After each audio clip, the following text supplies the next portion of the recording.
یہ دو قاعدے نافذ ہو گئے تو تیسرا قاعدہ یا ایھا الذین آمنوا، اے ایمان والو، کتب علیکم الصیام، فرض کیا گیا تم پر روزہ. یہ ترجمہ نہ کرو کہ روزے، یہ صیام ہے، مصدر ہے بابے، جیسے قیام، منام.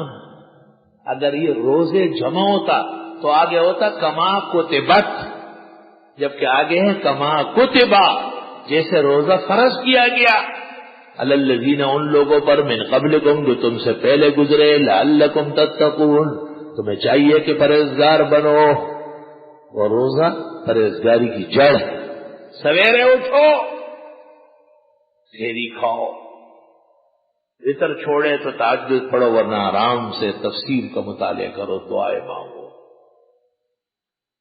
وقت پر نماز پڑھاؤ مختصر، اور کبھی کبھی سجدہ و دہر جمعے کو پڑھو، تھوڑا سا واز کرو، اور تفسیر کا آغاز کرو، تفسیر کے لال و جواہرات بکے، اور صبح سے شام تک قرآن میں مشغول رہو. خدا کا لاکھ لاکھ شکر ہے، تقوی ہی تقوی ہے، تقوی ہی تقوی ہے. عوام بھی رمضان شریف میں مسجدوں کو بھر دیتے، سبحان اللہ. تقوی دو چیزوں سے پیدا ہوتا ہے، قلت طعام سے اور کثرت عبادت سے. تو رمضان شریف میں عبادت بڑھ گئی، 20 رکعت تراویح ہو گئی. وہ بدنصیب اور بدقسمت جو 8 اور 12 مانتے، اور پھر عام نماز بھی نہیں، قرآن سنایا جاتا ہے شہروں میں الحمدللہ، اور طعام تو وہی تھا جو سحری میں کھا لیا، رات کے آخری حصے میں کہاں کھایا جاتا ہے. مقصد یہی ہے کہ تھوڑا کھاؤ اور پھر شام کو کھائیں گے. گرمی کے دن ہے، خداوند تعالیٰ ہم سب کو آسانیاں نصیب فرمائے. تو تقوی پیدا ہوتا ہے یا تو عبادت کی کثرت سے، رمضان میں بڑھ جاتی ہے، اور یا طعام کی قلت سے. تو اتنی سحری نہ کھاؤ کہ تفسیر میں ایسے بیٹھو جیسے اژدہا نے کھایا، چست چاق و چوبند. انشاءاللہ تعالی کھائیں گے آپ، بہترین اللہ کھلا رہا ہے، اللہ کا احسان و شکر ہے. لیکن اپنا کام جس مقصد کے لیے گھر سے نکلے اور یہاں آئے ہیں، اس کو 100% عالی اور بلند رکھو. ایام معدودات، دن ہے گنتی کے، 365 دنوں کے مقابلے میں 30 دن یا 29 دن بہت تھوڑے ہیں. یہ نہیں فرمایا شہر واحد، مہینہ پورا، کیونکہ اس سے رو پڑ جاتا. فرمایا چند دن تو ہے یار، اتنا کھایا پیا ہم نے. فمن کان منکم مریضا، جو کوئی تم میں بیمار ہو، او علی سفر، یا سفر پر ہو. ایسے لوگ ہو سکتے ہیں کہ کبھی بیماری ایسی ہے کہ اگر آدمی روزہ رکھے تو بیماری بڑھ سکتی ہے، یا خدا نخواستہ دوا نہ کھانے، بعض صورتوں میں مر بھی سکتا ہے. فقہا بیماری اس کو کہتے ہیں جو مبیح للصوم ہے، روزہ افطار نہ رکھنے کے لیے جواز پیدا کرتا ہے، کہ یا تو اشتد مرضہ، مرض بڑھتا ہو، او یخاف علیہ الموت، یا موت کا اندیشہ. یہ فقہی بات، ہر مرض نہیں ہے. ایسا وہ مولانا احتشام الحق تھانوی بڑے پیارے تھے، یہ اچھی باتیں کرتے تھے. رمضان شریف سے پہلے مولانا نے جمعہ پڑھایا، میں ہی موجود تھا، کہیں ہم خطیب نہیں ہوتے تھے تو وہاں پہنچ جاتے، بہترین خطیب. کہنے لگے میرے پاس ایک نیک آدمی آیا، ہمارا دوست، اس نے کہا حضرت مولانا آپ کو پتا ہے رمضان شریف آ رہا ہے، بڑا پیارا مہینہ ہے، بڑا بزرگ مہینہ ہے، لیکن آپ کو پتہ ہی ہوگا میرا کام بہت زیادہ ہے، دفتری میں روزہ نہیں رکھ سکتا. آپ میرے لیے کوئی ایسا مسئلہ بتائے کہ گناہگار بھی نہ ہو جاؤ اور روزے سے بھی بچ جاؤ. مولانا نے فرمایا کہ میں نے ان سے کہا کہ اس سے پہلے ایک حکایت سن لو. ایک بڑے میاں کا پاجامہ سل گیا تھا، لیکن لمبا سل گیا. تو اس نے اپنی گھر والی کو کہا کہ یہ پاجامہ تو بہت لمبا ہے، جب تجھے کام کی فرصت ہو جائے اس کے ذرا پانچا کاٹ کے دوبارہ سلائی کر. پھر خیال آیا بڑی بوڑھیاں ہیں، اس کو کہاں یاد رہے گا، تو بڑی باوج کو کہا آپ جب گھر کے کاموں سے فارغ ہو جائے، پاجامہ بڑا ہے اس کو کاٹے دوبارہ سی جائے۔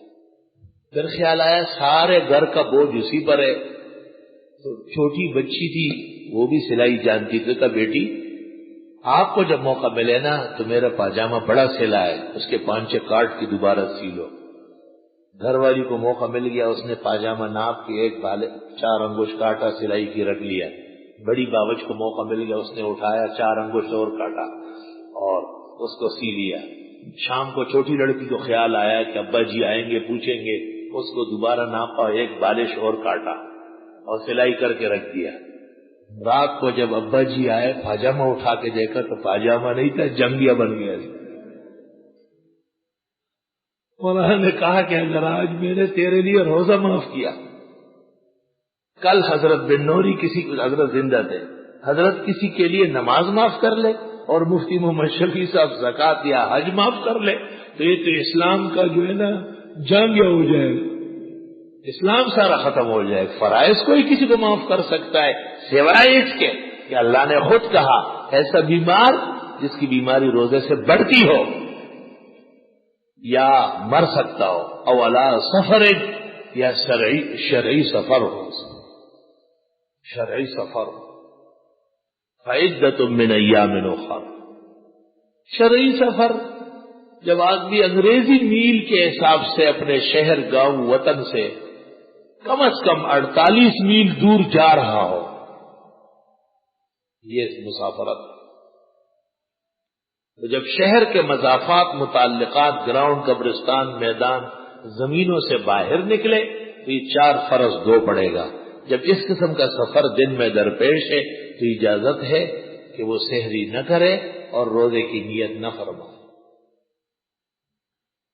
وَعَلَى الَّذِينَ يُطِيقُونَهُ فِدْيَةٌ طَعَامُ مِسْكِينٍ، اور ان لوگوں پر جو طاقت نہیں رکھتے روزہ رکھنے کی، فدیہ دینا ہے، کھانا کھلا کہ مسکین کو۔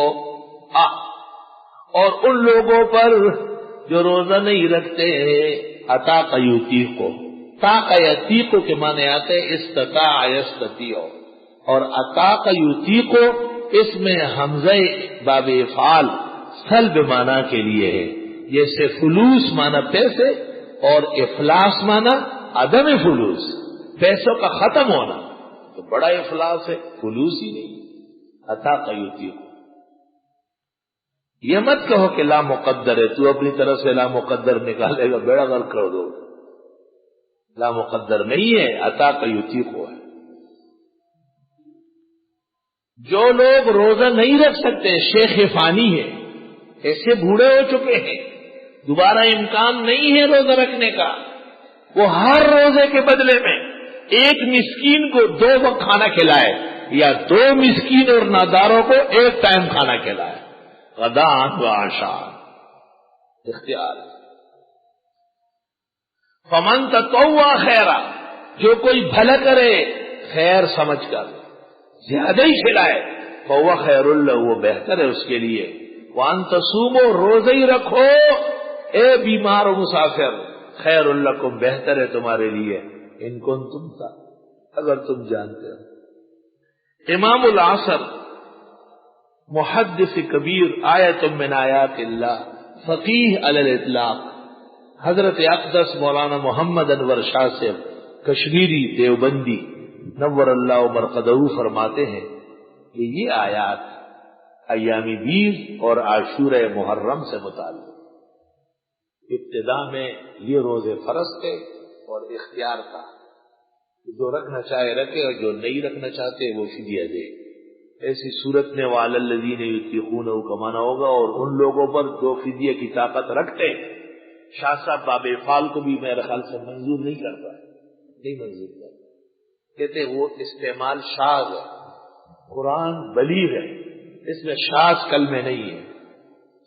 تفصیلات اچھے طلباء مشکلات القرآن میں دیکھ سکتے ہیں، وہ انشاءاللہ آپ کو ملنا چاہیے اس سے انشاءاللہ۔ کسی نے مجھے کہا ہے کہ چھپ گئی ہے مشکلات القرآن علیحدہ یا یتیمۃ البیان سمیت، اگر ہمایوں مغل کو پتہ ہو تو مجھے بتا دے کہ کس طرح نسخہ آتا ہے اور وہ ہمیں کتنے نسخے دے سکتے ہیں تاکہ ہم رمضان شریف کی خوشی میں تفسیر والوں میں بانٹ دیں۔ بالکل آپ پر بڑی بڑی تفسیریں قربان جائیں۔ یہ مشکلات القرآن تو ایک تحقیق ہے اور ایک رسالہ ہے۔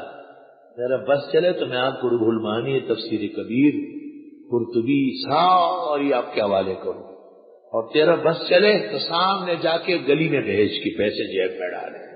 شاباش، وَمَكَرُوا وَمَكَرَ اللَّهُ وَاللَّهُ خَيْرُ الْمَاكِرِينَ۔ خیر، سب تو ایسے نہیں ہے، پہلے سالوں میں ایسا ہوا ہے، ایسا تکلیفیں پہنچی ہے بڑی، تمہیں کیا معلوم، بڑی تکلیفیں پہنچی۔ وہ ایسا ایک آدمی نے ان کے لیے عبائیں سلوائی بہترین، انہوں نے کئی دکانداروں کو بیچ دی، انہوں نے ہماری طرف رسی باندھی اور اس پر عبائیں لٹکائی۔ تو جس نے عبا سلوائے وہ میرے پاس روتا ہوا آیا کہ حضرت 300 روپے کا مل رہا ہے وہاں، میں نے 1200 روپے خالی سلائی کے دیے۔ جھٹکا تو مجھے بھی بہت لگا، تکلیف پہنچی، لیکن اب اس سے تو طلباء کو چھڑانا تھا نا۔ میں نے کہا آپ نے تو ان کو دے دی کہ وہ مالک ہو جائے، وہ پہنے یا بیچے، بلا سے تیری۔ علماء اس پر متفق ہے کہ صدقہ و خیرات زکوٰۃ جب مستحق قبول کر لے صدقہ خیرات زکوٰۃ ادا ہوگی، لیکن تکلیف تو بہت۔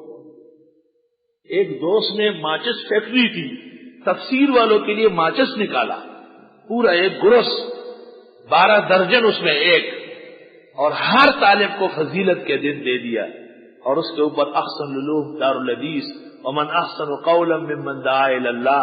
لیکن یہ احسنیوں نے تاجر بن کر کے وہ بھی سامنے بیچ ڈالے۔ ہمارے بعض نیک اور غیرتی ساتھیوں نے چٹ پٹ تمام دکانوں سے اٹھوا کے واپس لے۔ توبہ توبہ۔ بیک نہ تراشید در مجلس برنجت دلے ہوشمندہ بسے۔ ایک نہ اہل نالائق کی وجہ سے طبقے کے طبقے، قوم کی قومیں بدنام ہو جاتی۔ شہر رمضان الذی انزل فیہ القرآن، مہینہ رمضان کا وہ ہے جس میں اتارا گیا قرآن۔ خدا کا شکر ہے کہ رمضان بالکل چوکٹ پر کھڑا ہے اور آواز لگ رہی ہے۔ شہر رمضان الذی انزل فیہ القرآن ھدی للناس وبینات۔ رمضان شریف کا مہینہ وہ ہے جس میں قرآن اتارا گیا، یہ ہدایت تمام لوگوں کے لیے اور واضح دلیلیں ہیں ہدایت کی، والفرقان، اور حق و باطل میں تمیز کرنے کی۔ کیسی کتاب ہے! قرآن کا ایک نام ہدن ہے، دوسرا بینات ہے، تیسرا فرقان ہے۔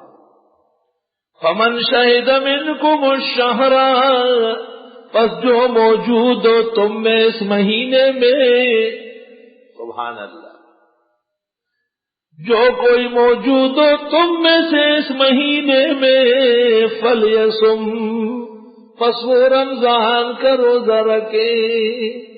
امر ہے، الامر للوجوب ما لم تقم قرینہ علی خلافی، صرفیان کہتے ہیں، فقہا بھی کہتے ہیں، امر تو کا موجب تو فرض ہے، اللہ یہ کہ قرینہ موجود ہے کہ یہاں استحسان ہے، استحباب ہے، نفس اباحت ہے۔ تو علماء کہتے ہیں الامر للوجوب ما لم تقم قرینہ علی خلافی۔ فمن شہدہ، جو موجود ہو اور مسلم ہو، عاقل ہو، بالغ ہو اور شہر میں ہو، اس پر روزہ فرض ہے۔ ومن کان مریضا، اور جو کوئی بیمار ہو، او علی سفر، یا سفر پر، فعدۃ من ایام اخر، بس وہ گنتی پوری کر لے اور دنوں کی، جتنے دن بیمار رہا، جتنے دن مسافر رہا، بیماری اور سفر کی وجہ سے روزہ نہ رکھ سکا، بعد میں رکھے گا۔ دیکھو ذرا، وہاں تو فدیے کا ذکر تھا اور یہاں فرمایا کہ نہ، بس روزہ ہی رکھنا ہے۔ بعض فقہاء و مفسرین کہتے ہیں کہ روزے کا بدلہ روزہ ہی ہے، الا یہ کہ شیخ فانی ہو یا ایسا بیمار ہو جس سے جانبر ہونا بظاہر ناممکن ہو۔ یرید اللہ بکم اليسرا، چاہتے ہیں اللہ تمہارے بارے میں آسانی، ولا یرید بکم العسرا، اور نہیں چاہتے تمہارے بارے میں سختی، وَلِتُكْمِلُوا الْعِدَّةَ، اور تم پوری کر لو گنتی، وَلِتُكَبِّرُوا اللَّهَ عَلَى مَا هَدَاكُمْ، اور بڑائی بیان کرو اللہ کی اس نے تمہیں توفیق دی، وَلَعَلَّكُمْ تَشْكُرُونَ، اور تمہیں شکر کرنا چاہیے۔ رمضان شریف کا مہینہ شکر کا ہے۔ کتنے بزرگ اور نیک زمانہ تھے جو گزشتہ سال موجود تھے اور اس سال رمضان میں نہیں ہے۔ وَإِذَا سَأَلَكَ عِبَادِي عَنِّي، اور جب آپ سے پوچھے میرے بندے میرے بارے میں، فَإِنِّي قَرِيبٌ، میں بالکل نزدیک ہوں۔ آپ سے ایک جماعت نے پوچھا تھا، تفسیروں میں ہے، أَرَبُّنَا قَرِيبٌ فَنُنَاجِيهِ أَمْ بَعِيدٌ فَنُنَادِيهِ، رب نزدیک ہے آہستہ پکارے یا دور ہے چلا کے پکارے؟ جب پوچھے آپ سے میرے بندے میرے بارے میں، بس میں بہت نزدیک ہوں۔ اجیب دعوت الداعی، قبول کرتا ہوں دعا کرنے والے کی، اذا دعان، جب وہ دعا کرنے لگے، فلیستجیبوا لی، بس وہ اطاعت کرے میری، ولیؤمنوا بھی، ایمان مجھ پر رکھے۔ ایمان اور اطاعت یہ دعا کی قبولیت کے ستون ہے۔ لعلہم یرشدون، تاکہ یہ مراد کو پائے۔ احل لکم لیلۃ الصیام الرفث الی نسائکم، حلال کیا گیا تمہارے لیے راتوں کو، حلال کیا گیا تمہارے لیے روزے کی رات کو ملنا تمہاری بیویوں سے۔ پہلے زمانے میں یہ دستور تھا کہ جب تک آدمی جاگ رہا ہے، کھا پی رہا ہے، اگر آنکھ لگ گئی تو اگلا روزہ لازم ہو گیا۔ بس اب نہ جماع نہ اکل و شرب۔ بعض صحابہ کام کاج دن بھر کر کے روزہ تھا، وہ لیٹے ہوئے تھے، اب بیوی کھانا پکا رہی تھی، آنکھ لگ گئی، اور پھر بعضوں نے بیوی کے ساتھ بھی رمضان شریف کی مبارک رات گزاری، اور پھر خیال ہوا کہ اوہو یہ تو حد شرعی ٹوٹ گئی، تو خلاف ہو گیا، ناجائز، اس کا جو حلال کر دیا گیا تمہارے لیے لیلۃ الصیام، روزے کی رات میں، الرفث، ملنا، الی نسائکم، تمہاری بیویوں سے۔ اس پر اتفاق ہے امت کا کہ صرف رفث نہیں بلکہ ہر کام جو روزے میں منع ہے رات کو جائز ہے۔ الی السحر، ہن لباس لکم، وہ پوشاک ہے تمہارا۔ بیوی خاوند کی پردہ پوش ہے، اس کی عزت رکھتی ہے، اس کا پردہ رکھتی ہے۔ وہ بیوی نہیں ہے جو خاوند کی رسوائیاں بیان کرتی ہے، وہ بیوی نہیں ہے، وہ ٹی وی ہے۔ جیسے ٹی وی میں منظر آتے ہیں، وہ بیوی کہاں ہے؟ بیوی تو وہ ہے جو خاوند کی عزت آن بان کے لیے تالے کی طرح ہو، تالا لگا ہوا ہے۔ سبحان اللہ، واہ قرآن، تیری جامعیت پر قربان جاؤ، ایسا نام رکھا ہے۔ وَأَنْتُمْ لِبَاسٌ لَهُنَّ، اور تم پردہ پوش ہو ان کے لیے۔ پہلے اس کا ذکر کیا، کیوں؟ عورت ذرا منہ کی کچی ہوتی ہے، تھوڑا سا بھی کوئی ہاتھ پھیرے باتوں میں لائے تو کہتا ہاں میرا خاون بھی ایسا ہے، ایسا۔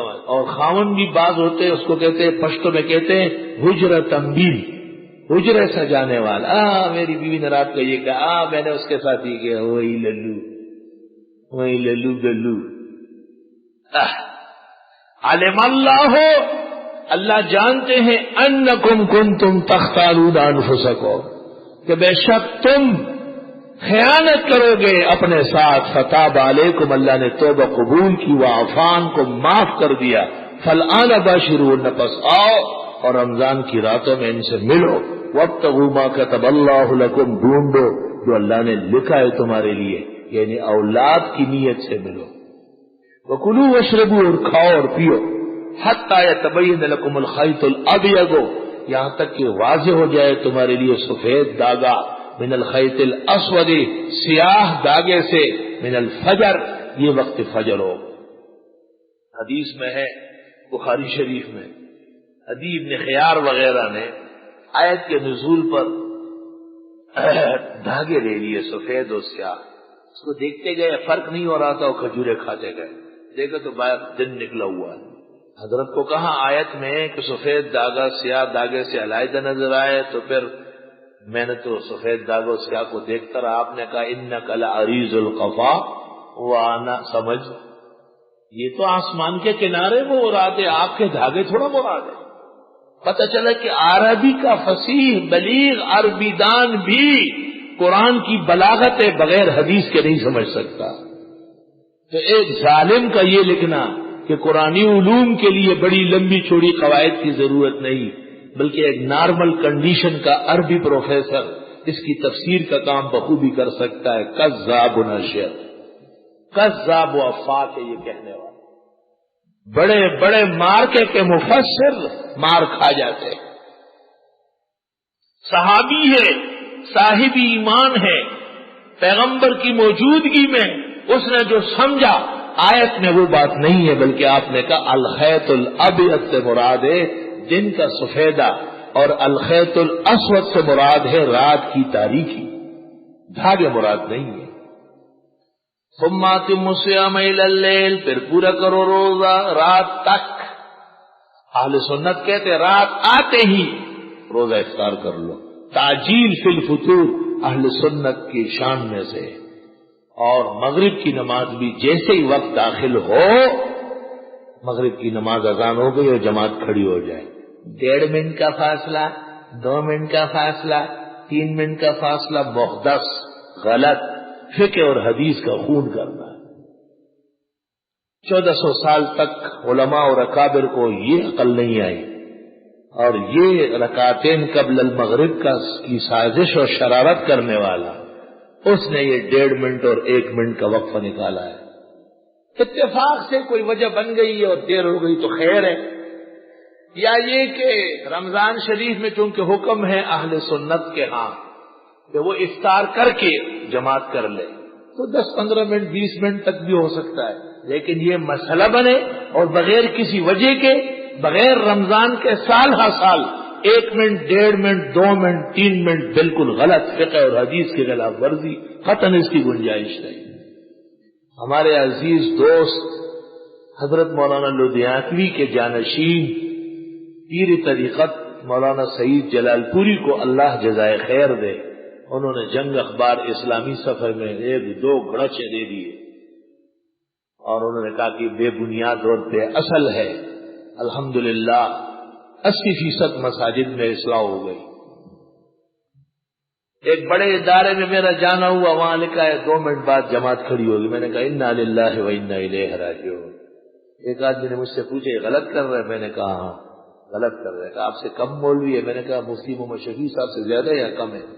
کہنے لگا نہیں ان کا تو بیٹا ہے۔ میں نے کہا مفتی صاحب کے زمانے میں یہ لکھا ہوا تھا؟ نہیں۔ میں نے کہا پتہ چل گیا کہ اس میں غلطی ہو رہی ہے، اس میں غلطی۔ وہ مفتی اعظم تھے، وہ دارالعلوم دیوبند کے استاذ تھے، اکابر علماء کے استاذ تھے، پوری زندگی انہوں نے گزاری، کبھی بھی یہ نہیں لکھا ہے کہ 2 منٹ اور 3 منٹ بعد جماعت ہوگی، خلاف شرع و خلاف فقہ۔ چنانچہ بعض ماہناموں نے جیسے الخیر خیر المدارس نے اس پر لکھا ہے کہ یہ وقفہ بغیر رمضان کے کرنا یہ یہود اور روافض کے ساتھ مشابہت ہے، کیونکہ روافض کے ہاں 15 منٹ بعد وقت داخل ہوتا ہے۔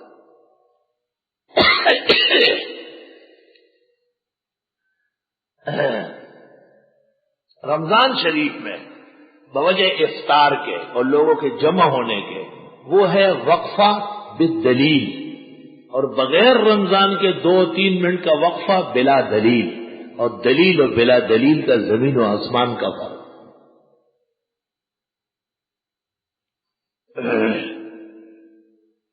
ثم اتموا الصيام الى الليل، پھر روزہ پورا کرو رات تک۔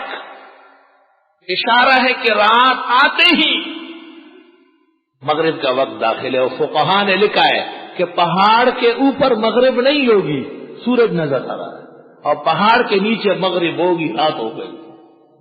ہم یہاں تقریباً 6:50 پر آج کل شاید ہمارے قاری صاحب اذان دیتے، اور احسن المدارس سے سامنے ہمارا ادارہ ہے، سپر ہائی وے کے پیچھے، وہاں کھلا میدان ہے، وہاں 7:10 پر مغرب ہوتی ہے، سامنے سورج نظر آتا ہے، بالکل شہر میں اذانیں ہو رہی ہے، وہاں روشنی ہے، تو 15-20 منٹ احتیاطاً وہ بعد میں جماعت کرتے ہیں۔ وَلَا تُبَاشِرُوهُنَّ، بیویوں سے نہ ملنا رمضان کی راتوں میں بھی، وہ جو اجازت آ گئی، وَأَنْتُمْ عَاكِفُونَ فِي الْمَسَاجِدِ، اور تم اعتکاف میں ہو مسجدوں میں بیٹھ کر۔ رمضان کے اخیر میں اعتکاف کا ذکر ہوا کیونکہ آخری عشر میں اعتکاف سنت ہے۔ ہر مسجد میں اعتکاف ہو سکتا ہے جس میں نماز پنجگانا ہو۔ حنفیہ کے نزدیک جمعہ ضروری نہیں ہے، جمعے کے لیے معتکف کا نکلنا جائز ہے۔ تلک حدود اللہ، یہ خدا کی حدیں ہیں، فلا تقربوها، قریب بھی نہ جانا۔ کذالک یبین اللہ آیاتہ للناس، یوں بیان فرماتے اللہ احکام لوگوں کے لیے، لعلہم یتقون، ان کو پرہیزگار بننا چاہیے، شروع میں بھی تتقون، اخیر میں بھی، اول آخر تقوی ضروری ہے۔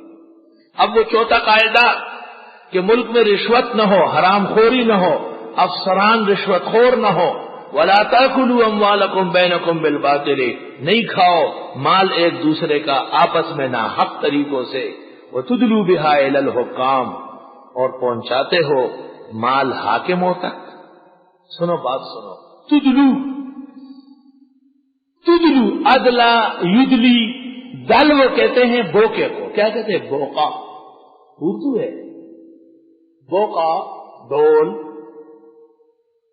بوقا ڈول جو کنویں پر بندہ ہوتا ہے، نیچے جاتا ہے بڑھ کے آتا ہے، اس کو آپ آسانی کے لیے ڈول کہتے ہیں، پشت میں کہتے ہیں بوقا۔